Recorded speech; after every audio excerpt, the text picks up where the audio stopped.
Welcome back to The Situation Room, the geopolitics and conflict show where the world's gentle slide into anarchy perfectly coincides with our team's gentle slide into madness while yet everything's fine. But this week, we're not going to be providing you with our usual set of stories on the underreported global topics we feel are worth paying attention to. Instead, we're going to be answering your questions. Maybe not you specifically. There's a lot of you and there's a lot of questions, but we try our best. So, well, thank you to everybody who asked, and especially thank you to the people whose questions we're answering.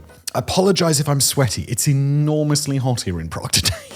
Lights do not help. But before we begin, we've got some good news as our team here at WarFronts launches our brand new and absolutely banging website, fronts.co, a domain that I paid far too much money for. And it introduces a new exclusive subscription service for all of the really deep geopolitical cuts, behind the scenes nonsense, and other things we'll be creating. We're also working on expanding our free offerings for everyone right here on YouTube. You see, the thing is, we actually rather like our audience here on YouTube, so instead of paywalling the of everything, we're going to be expanding our offerings for free as well. It's all just extra gravy. Yes, please. And as part of the master plan that we're not quite ready to reveal in full just yet, we're going to be placing a much heavier emphasis on your questions and the analysis that you want to see on this show, The Situation Room. Obviously, our regularly scheduled barrage of information is going to be a major part of the channel, as it's always been. We're just making little tweaks on how we deliver that content. And we thought it would be kind of fun to make Q&As a regular thing, because we like them, and we think you like them, at least judging by the analytics. And by the way, if you don't see your question answered in this episode, too fucking bad. No, I mean, don't lose hope. We'll be keeping in lots of questions in reserve for subsequent weeks, and we're even going to be turning some of them into episodes of their own. Look at us go. So, let's get into it. Questions answered by Editor-in-Chief Morris, lead writer Evan, and of course yours truly, I'm Simon. Let's get into it. Is America on the decline and just in May 1587? Full 400 years older than me. Hey WarFronts team, thanks so much for all of your coverage. Sometimes it's hard to get true objective news here in the United States. Your reporting keeps us informed. Oh, you're so welcome. My question as someone from the States is, what do you see for America in the next 2 decades? Do we fade slowly from global relevance, or do we go out with a bang? Either way, as someone living out each day, it feels like Pax Americana is over for sure. Keep up all of the great work. Okay. Obviously, Evan, our favorite American, is going to answer this one. And he says, American here, this question has also been on my mind as the country's place on the global stage begins to shift. The good news for America is that once a country has been a global superpower for a while, it takes a long time to actually become irrelevant. Just ask me. I mean me, Simon. God save the king. But you could take Russia, inheriting the legacy of the Soviet Union and continuing to be a major geopolitical force despite ranking just 11th in GDP in 2024 behind India, Italy, Canada, Brazil, among others. The incredible size and logistical support capacity of America's military, its role as the host nation for all kinds of international organizations, and most of all, global economic reliance on the US dollar are going to keep America relevant for a very long time yet. Trying to remember the American national anthem. Could God save the king it up. Fuck! I know this! Something about stars and stripes. The nuclear warheads don't hurt either, but what the international community can do, and what it's already starting to do in the very early stages, is to write American dependence out of existing and new international structures. During and after the Cold War, reliability has been America's thing. It engaged in occupations abroad. It wasn't always a very kind diplomatic and international partner, but at the end of the day, America's military power, its immense economic wealth, and its generally consistent growth were always going to be there. So, that American stability, well, it became the bedrock of the international order that America created. Just as an aside, I, as a writer, Evan, not Simon here, have been sitting on a very long rant about how all this tariff nonsense throws away America's most important strategic asset, so let us know in the comments if you'd like to hear Simon waffling on about that one. But now, all right. But now the flip-flopping from Obama to Trump to Biden and back to Trump again has come with so much geopolitical chaos that the international trust in America's reliability is going away. And if that trust is broken, then it no longer makes sense for other nations, strategic alliances, and diplomatic or humanitarian organizations to rely on the United States. Leaning on America in that way has always been a luxury. It's been a luxury that greatly benefited America, and that maybe America should have been a bit more careful to protect. but it was a luxury nonetheless. So right now, we're starting to see groups from NATO to the Indo-Pacific nations to international courts to humanitarian relief organizations all starting the hard but necessary work of changing the way they operate. The goal isn't to exclude the US, at least not yet, but to make sure that these systems are resilient enough to survive and keep going if America's unpredictable leaders decide to withdraw their support. Did I sit on my glasses or something? What the fuck? Why is it tilted to one side? Bad geography. Next up, this one is answered by Morris and submitted by Zayoda1357, who asks, are there any wars/conflicts south of the equator? To which we can only respond in the nicest possible way with another question. Do you know where the equator is? We don't mean to be rude. Well, maybe we mean to be a little bit rude, but the answer is, well, yeah, obviously yes. Now, if you go to Google Maps and zoom out, you'll see that the majority of the Democratic Republic of the Congo is in the southern hemisphere. Not all of it, but crucially the bits that border Rwanda. And this is important because the DRC's crisis along its eastern border was one of the major conflicts to reignite this year, to the point that we actually released an hour-long video on it. You can check that out if you want to. In that outbreak of violence, rebels backed by Rwanda seized the city of Goma, sparking off a round of fighting that displaced countless people and killed thousands. And while there's technically a ceasefire now in place, the smart money is on it collapsing. Similarly, if you travel west along the equator to Latin America, you'll find yourself in another country of war. Ecuador has been in a state of internal armed conflicts with its gang since January 2024, a conflict which recent research from the Armed Conflict and Location Event Data Project, or ACLED, because it's a mouthful, suggests is only getting worse. And while parts of Ecuador sit above the equator, the most affected places of all lie in the regions of the country located in the southern hemisphere. But hey, maybe that's cheating. Maybe since DRC and Ecuador are countries both on the equator rather than below it, they shouldn't count. Well, even if you go further south, we're sad to say that you're still going to encounter war. Cabo Delgado in Mozambique, for example, is the site of an insurgency that has been ongoing since 2017 and only seemed to be getting worse. A round of fighting that kicked off just this July forced 60,000 people from their homes. Overall, at least 6,000 people have been killed. Another example could be the ongoing tribal clashes in Papua New Guinea that often lead to massacres, or the war between the state of Indonesia and separatists in West Papua. Of course, most of these conflicts, with the exception of the Congo, are far smaller than the massive crises roiling in the Northern Hemisphere. But we'd warn against drawing any conclusions from this. Humans are human wherever you go, and the one thing our species seems to really, really love is war. I mean, good for this channel, bad for, humans. After all, it wasn't so long ago that the Angolan Civil War ended, taking place entirely in the Southern Hemisphere. It saw anywhere between 500,000 and 1 million people killed. Assuming that any region is immune from our love of bloodshed is doomed to lead to a lot of disappointment. Next up, Mona Lisa, spelled in the strangest possible way, says, "Hello, I love your content. It is so well thought out and explained. You're so welcome. And you've even shaped my dreams of the future to become a war correspondent." Cool. Scary, but cool. I appreciate you and your team so much. I would like an episode. Maybe this would be on political fronts. That's another channel we do. You can check it out, sister channel to this channel, about the UN General Assembly in September, mostly about the countries declaring Palestine as a state and the sanctions that have been rolled out against Israel by Germany and soon to be Ireland. I'm assuming it is more so posturing than action, but I'd like to hear your thoughts on it. Evan's taking this one. He says, first of all, congratulations on setting the goal to become a war correspondent. Be careful. We look forward to seeing your work someday. While we might do an episode on this subject in the future, it is worth answering now because there's not nearly enough talk about the push to recognize Palestinian statehood or about the broader international effort that's going on. The most important thing that we can emphasize is that the push by France, the UK, Canada, and other countries to recognize Palestine is just one half of what's going on here, and the other half of this effort has been seriously underreported, despite it arguably being the more important part of the story. Back in late July, Egypt, Qatar, and most importantly Saudi Arabia put forward a declaration that was endorsed by the Arab League. In that declaration, the participating countries insisted that Hamas give up its control over Gaza and disarm, while an international stabilization mission deploys into the Gaza Strip and the Arab world normalizes diplomatic relations with Israel. After everything that's happened in Gaza over the last 2 decades, this is the first time the Arab League and Saudi Arabia have ever taken those kinds of positions on the diplomatic stage.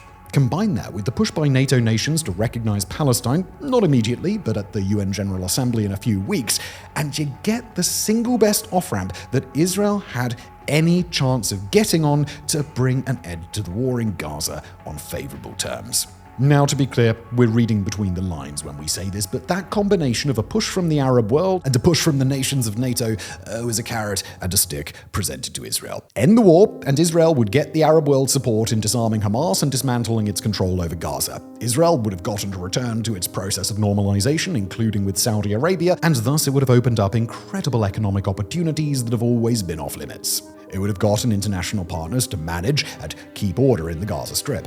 And at the same time, it could have stopped, or at least indefinitely delayed, this NATO push to recognize Palestinian statehood by acting quickly to take advantage of this offer before the General Assembly. If Israel wanted Hamas defeated and dismantled, if it wanted a secure Gaza Strip where Hamas was no longer in charge, and if that was really the objective Israel needed to achieve before ending the war, then the Arab world gave Israel a chance to take that win on a silver fucking platter.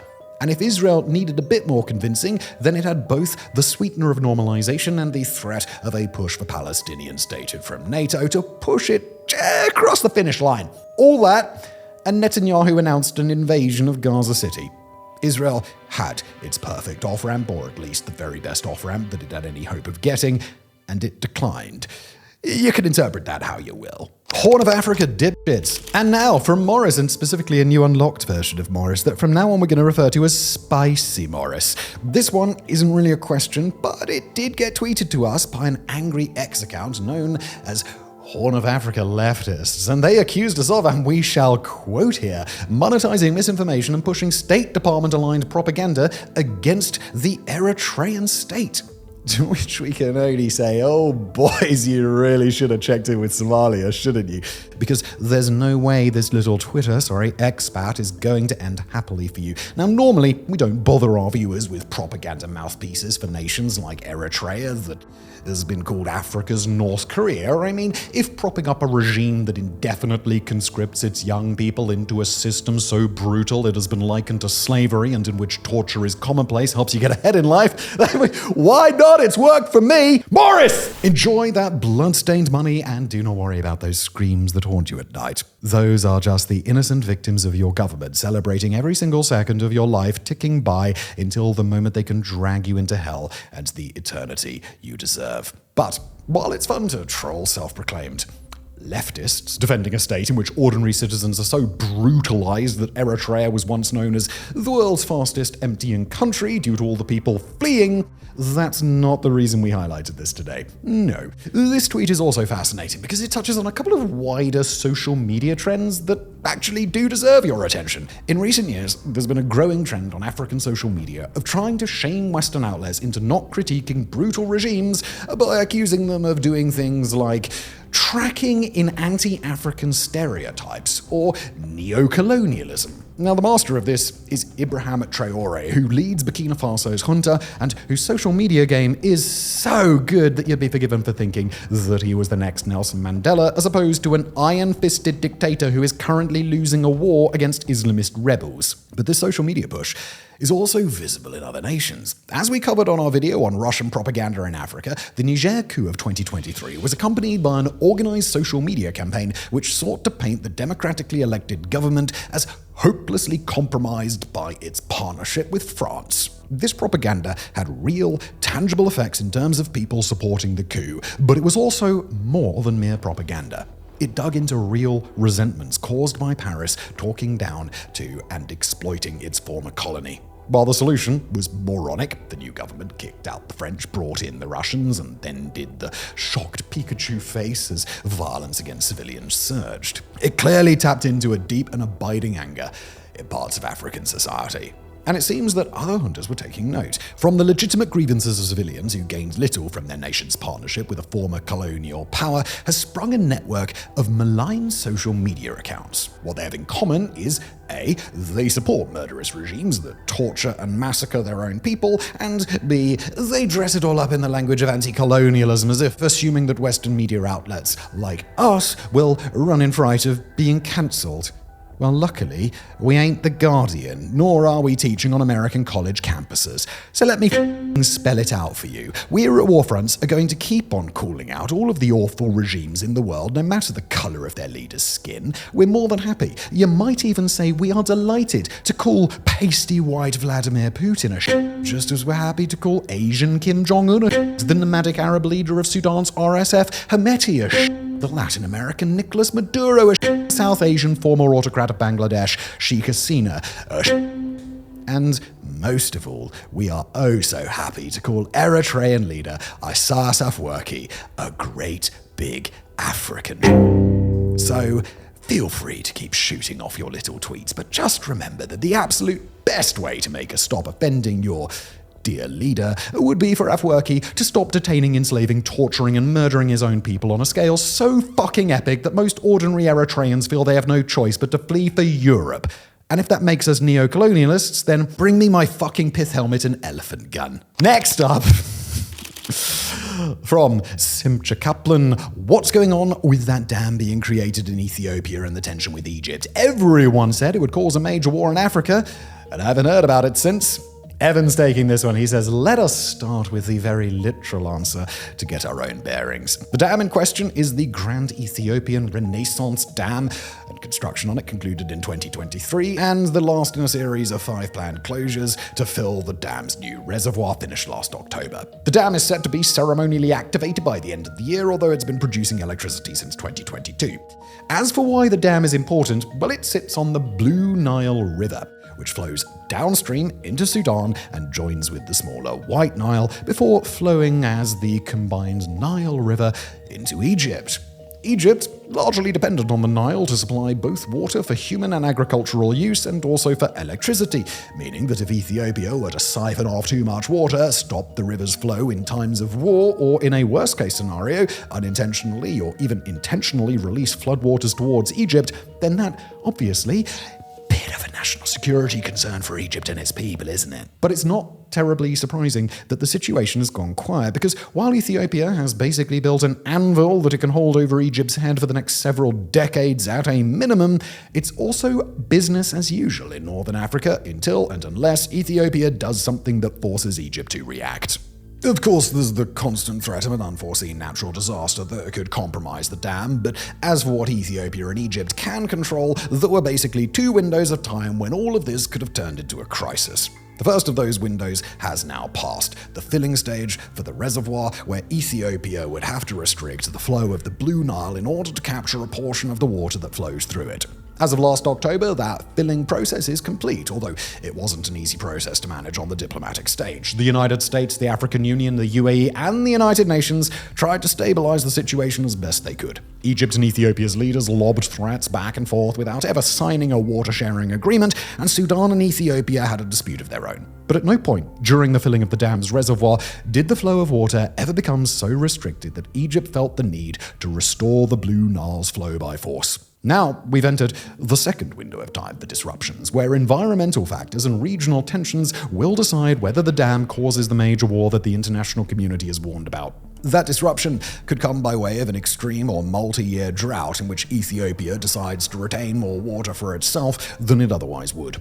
Or Ethiopia can use the dam as a point of leverage over Egypt, bullying it diplomatically in order to extract whatever concessions it might be chasing at a given time, but risking that Ethiopia will deem it necessary to take military action at some point. And from October of last year into the foreseeable future, we're now in a waiting game before one or both of these 2 possibilities eventually plays out. The international panic a few years ago wasn't because war was necessarily about to start. It happened because either war would break out in the short term over the filling of the reservoir, or otherwise we'd enter the decades-long balancing act that's going on right now.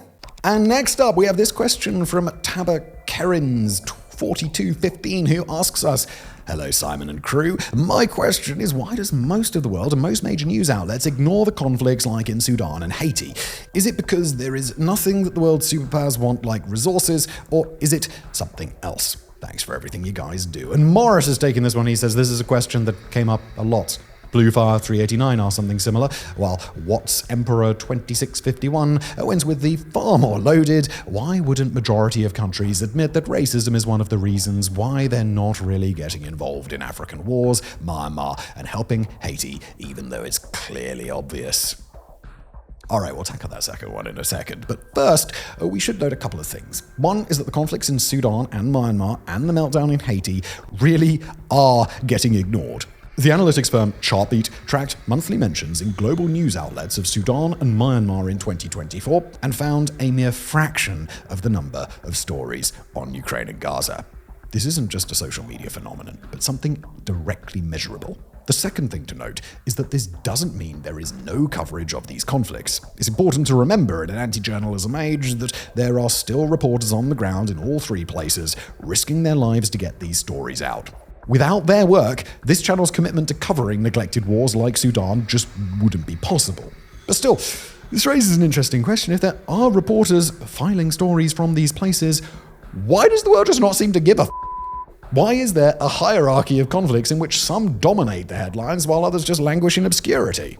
Now, Watts Emperor 2651 would say that it's racism, that no one in the Western world cares about the suffering of black and brown people. But this theory, it does run into some problems. One is that the Chartbeat analysis covered global media outlets. That suggests the lack of coverage is a problem even in places with non-white populations. To see what we mean, let's take a look at the front page of Al Jazeera, the day that the script was written. As a Qatari-backed outlet with significant resources spent in the Middle East and North Africa, I think we can all agree that Al Jazeera does not qualify as white and Western. Yet, what are their top 3 trending topics? You absolutely guessed it, it's Ukraine, Trump, and Gaza, isn't it? Gaza specifically gives lie to the idea that racism is driving this lack of coverage. The suffering of overwhelmingly Muslim Palestinians has become the dominant topic in American discourse, and it's electrified campuses across North America and Europe. This, despite the Ukraine war clearly holding far greater geopolitical significance for the old continent. If Western media were irredeemably racist, you would assume that even if it covered the Gaza war, the focus would not be on the suffering of Palestinians. Clearly that's not the case. So if it's not racism, well, what is driving these conflicts into obscurity? And the honest answer, we'd really like to know. You see, grim as it is, there is at least some logic behind the lack of Haiti coverage. While we've long advocated for people to pay attention to the Caribbean country's implosion, the chance of spillover remains relatively low. In simple terms, if you're watching this from the majority of US states or Europe, the chances that Haiti's meltdown will directly touch your life is effectively zero. But Myanmar and Sudan, these are conflicts with massive geopolitical relevance. In Myanmar's case, because of China's growing involvement, and in Sudan's case, because the world's middle-tier powers all seem to have bundled in. Everyone from UAE to Turkey, Egypt, Russia, Iran, and Ukraine have gotten involved in this war, with neighboring nations like Kenya also supplying weapons. Nor is the fighting contained. As Sudan's meltdown continues, the chances of it dragging other countries like South Sudan over the precipice only grows, with potential knock-on effects in terms of migration or Red Sea access. Not to mention the sheer humanitarian horror of a war in which the RSF appears to be carrying out a genocide. The short answer, then, is that there's no real reason for the world to be ignoring Sudan. Yes, the war is complicated, but so was Syria's civil war, and that dominated headlines in the 2010s. Nor does the media simply lack the bandwidth due to Gaza and Ukraine. When a ceasefire briefly put the Gaza war on hold a few months back, there was no sudden surge of Sudan stories to replace the Gaza ones. So we're seemingly stuck in a situation where the world has collectively decided that one of the worst, most impactful wars seen in decades is worthy only of a shrug. And apparently, there ain't much we can do about it. Next up, an important one from absolute silence. Will Venezuela go for the Essequibo land grab, or has that whole thing settled down? From Morris. If you've not been following events in the region closely, this question might seem like a blast from the past, and to briefly put it in context here, Venezuela has long laid claim to the region of Essequibo, a vast swath of sparsely populated land that makes up about 2/3 of the nation of Guyana. For most of modern history, the dispute was academic. Caracas seemingly had no intention of taking Essequibo by force. But then came winter of 2023, and the biggest crisis in Guyana's post-independence history. That's because Venezuelan dictator Nicolas Maduro suddenly called a referendum on the future of Essequibo. A referendum that the ruling party rigged in its favor, and which called for placing the region under the direct control of Caracas. The public reasons for this were a hodgepodge of historical claims and bitter nationalism, but the direct reason was more prosaic. In 2015, ExxonMobil discovered the Stabroek block off the coast of Essequibo, instantly handing Guyana control of one of the largest proven reserves of oil in the world. Were Caracas to annex the territory, it would be Venezuela that got to develop those fields. For Guyana, the 2023 referendum was a moment of sheer terror. While the Venezuelan military is laughably small by American standards, the Guyanese military is so tiny that even Liechtenstein could probably mount a successful invasion. Although it is now acquiring new kit, Georgetown at the time boasted a navy with a mere 2 coastal patrol vessels, an air force that, well, effectively didn't exist, and a standing army of just 3,400 men. As Brazil's Força de São Paulo grimly noted, even as a paper tiger, Venezuela is a colossus compared to Guyana. Speaking of Brazil, the regional giant was probably the main reason Maduro's annexation wound up not going ahead. Brasilia made it extremely clear to Caracas that starting Latin America's first interstate war since 1995 would not be tolerated. After a lot of bluster, Maduro appeared to back down, the world moved on, and that was that. Or was it? Because while the chances of war erupting right now are low, there are signs that Caracas may be playing the long game, a long game that can be simply summed up with the words intimidate, destabilize, and then perhaps conquer. Across 2024, Caracas made a show of moving military assets close to the Guyanese border, building new airfields and relocating naval assets. This year, Maduro's regime has engaged in grey zone tactics, including naval incursions into Guyana's waters and holding elections for governor of Essequibo, despite not controlling that territory. If that doesn't sound so bad, just remember how much outrage the Trump administration generated in Canada by refusing to acknowledge its prime minister as a real head of state. Now imagine the White House has organized its own rigged elections for quote-unquote governor of Canada, all while quietly moving military assets to the border. Yeah, there would be chaos. Well, Venezuela is doing that to Guyana, and 1,000 times worse. Reporting this summer from Inside Crime claimed Caracas might be directing the criminal gangs that now are establishing themselves in the Essequibo region. As the Miami Herald put it, quote, "There are mounting fears that the regime of Nicolas Maduro is using criminal proxies to destabilize the long-disputed region." Such incursions are still a long way off from an invasion, nor would we assess that the chances of things kicking off in the near future are particularly high. But there's something going on right now, something that suggests Maduro may be biding his time, carefully moving all of his pieces into place, so that if a moment of opportunity ever arises, like if the international community is distracted by, I don't know, say a gigantic war between China and America over Taiwan, he could quickly move in to annex Essequibo. In other words, this story may no longer be making headlines, but we would bet that the final chapter may still yet to be written. With all of that serious conflict analysis in mind, it's time to move over to the other half of the day's affairs, the fun stuff, starting with a question for our dear leader, Simon. All right then, what have we got? From LJ Phoenix 4341, will we get a tour of Simon's studio at some point? It'd be nice to get a behind-the-scenes look at where Simon makes everything happen. Right now, I promise you, LJ Phoenix, you don't want to. We moved into a new studio like 2 weeks ago, and is real messy. I'm not even where I normally record because there's builders putting in double glazing in the other studio, so it's not so loud from outside. It's a real mess. The next one's also for me, apparently. See You Were Worth asks a question that we paraphrased for a time a little bit. Okay, then, is WarFronts profitable in the face of YouTube demonetization? Your writers, editors, and staff all must get a paycheck at the end of the day, and with the topics you cover, I imagine that many videos have been demonetized. Is it a careful balance of how to present information, or is it not profitable for you at all? And WarFronts is simply a passion project propped up by the profits of the wide net your other channels cast. That is a lot of questions. I haven't prepped this ahead of time. So, 1, I'm not a brilliant money person, so bear this in mind. I believe my person who is good at money told me that yes, WarFronts is profitable. It is far less profitable than the other channels because of said mentioned demonetization. And it took a while to get there, but passion project's difficult because things do need to make money if they want to continue. Fortunately, I do have other channels which make more, so can support this, but obviously it would be nice to be in a position where it doesn't need supporting. And a third question for the dear leader, Thomas the Tank, 1919. What's your favorite shampoo brand? This is from I Unknown, especially from the one he uses on those majestic, I don't know, on my beard. I just steal my wife's. It's, I don't know how to pronounce it. It's that fancy French brand, L'Occitane or whatever. It smells really good. I just generally just steal it from her and rub it in my beard. I don't take particularly good care of it. The next one's for all three of us. Okay, Twinley92 says, if you could report on any fictional war in the universe, which one would you pick?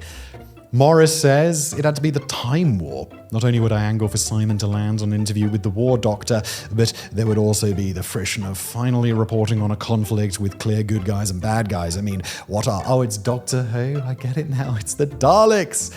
Sorry, back to Morris. If not the ultimate manifestation of the ethnic hatred that's powering so many of today's wars. They may have been modeled on the Nazis, but they would fit right into Putin's Russia or Sudan's rapid support forces. Evan says, I'll always be a Star Wars kid at heart, and if I had to go report on a fictional conflict, I'd like to report on the intrepid rebel alliance forming in the Outer Rim.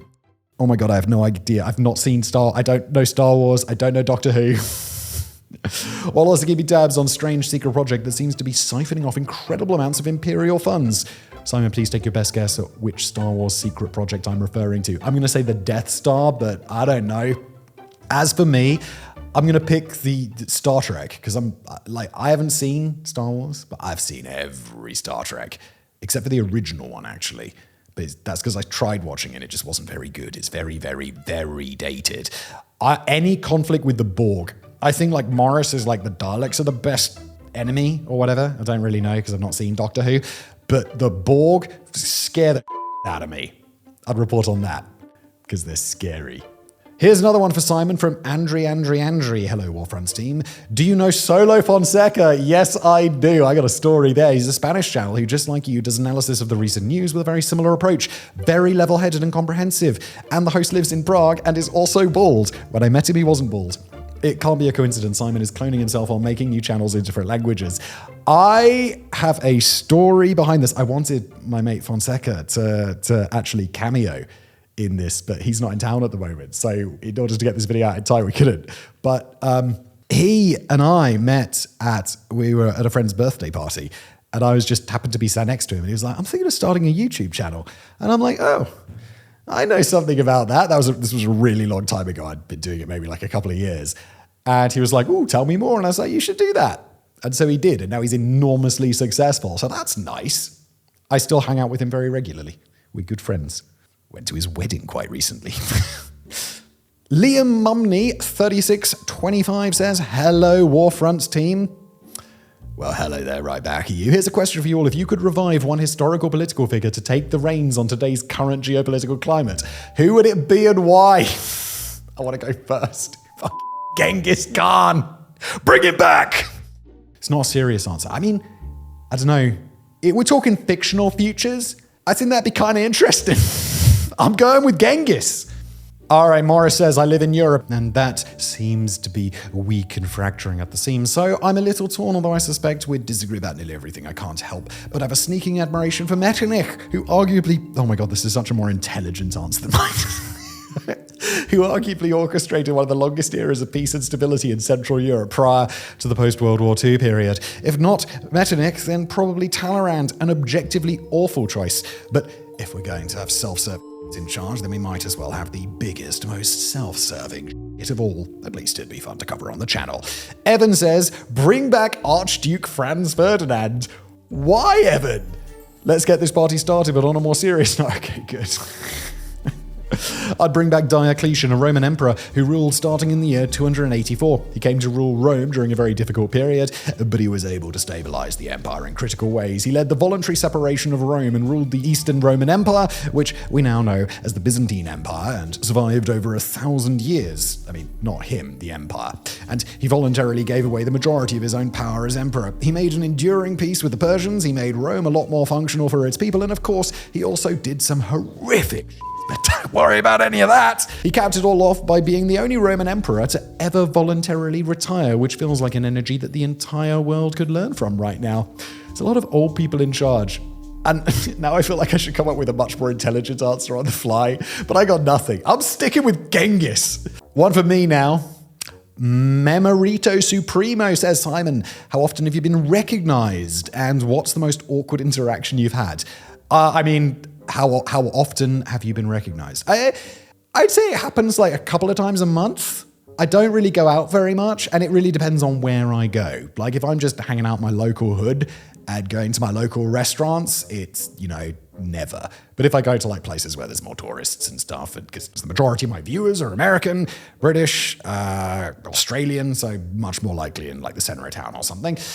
But most awkward interaction. I was once just having a drink with a mate of mine in a pub, and some guy comes on to me and he's like, "Oh, you're the guy." And I'm like, "Yeah, hi, nice to meet you." And he starts having a go at me. He's like, "Oh, I can't even remember what it was about." He was telling me about how I did something, or I was like, talk some shit about his country or something. I don't even remember what country it was. Might have been Greece. I didn't even know what he was talking about. And he just kept on. I was trying to be polite, like, "Oh yeah, we've all got different opinions." And then eventually I was just like, "Look, I'm sitting here with my mate. This isn't really appropriate, is it?" And I think that kind of got him to check himself, and he just left. He was just like, "Oh yeah." And he left. That was the worst. And it wasn't that bad, to be honest. It was just a bit weird. And that's the only negative experience with someone, a fan or whatever, or not a fan, that I've met. Only one. Everyone else is awesome. They're like, "Hey, can I get a picture?" Or, "Wow, it's just nice to meet you." Just the normal that you expect. If you don't like me, don't say hi. Vortigan 7021 says, "More of a fun question since you spend a lot of time looking at countries. What are your favorite flags and why?" I already got my answer, but I'll wait and maybe come up with a more intelligent one, depending on what the boys say. Morris says, "Any flag that has the outline of a country on it, like Cyprus or Kosovo, is fine by me. It makes playing geography games like Wordle a lot easier." Evan says, "I have a two-part answer. The Seychelles flag is doing something visually creative that I enjoy, and the flag of Mozambique features an AK with a bayonet on it, which is also metal." All right, don't have to come up with a clever answer then. I like the immortal words of Roger Federer. Someone asked him, "What's the best thing about living in Switzerland?" And he answered, "The flag is a giant plus." And since that time, I always enjoyed the Swiss flag because it reminds me of Roger Federer's incredible witty response. Atlas B7452 asks me, "You're a great speaker and I'd love to be able to speak at your level." I don't know about that. You've heard my pronunciations of things, right? "What's your process for practicing segments and how much time do you need to feel confident enough to record one?" I like the fact that you think I practice. I am not joking when I say that I literally do one-shot these. I just load it. I mean, obviously at the beginning I didn't, and I'd have to read everything and practice. But now it's just like, fire up that teleprompter because I'm Ron Burgundy, baby. Tips, actual practical tips. I don't know, just do it for a really long time. That's not useful at all. But I don't know, I've been doing this like for more than a decade, and I still say like all the time when I'm speaking off the cuff. I did a lot of theatre at school, at university, a debate club, public speaking. I just always loved it. I just always loved talking, obviously. Here's one from Piratamine. Thank you to Piratamine as always for the wealth of options. If you had to pick one nation as the worst to get a nuclear weapon, who would it be? Oh, at least I think we're ending. Yeah, I think this is the last one. It's nice to end on something actually related to war, rather than just my boldness or some shit. Evan says, "In light of recent events, definitely Somalia." Morris says, "By far the worst nation to get a nuclear weapon on Earth would undoubtedly be North Korea." So, oops. And I don't know. My answer to that is I don't think it's a nation. I think the scariest thing... Oh, wait, I've got it. Wait. I actually have, I think it's a clever answer. Tell me if it's not. I mean, everyone will tell me if it's not in the comments. The most dangerous group to have a nuclear weapon is a non-state actor, like some terrorists or something. And in that case, that barbecue guy in Haiti is basically running Haiti, right? I'm going to say Haiti. Because I don't want Cherezier Barbecue, whatever his name is, to have some nukes. That would be bad. That's the end of the episode. Long episode. I'm very sweaty. Thanks for being here.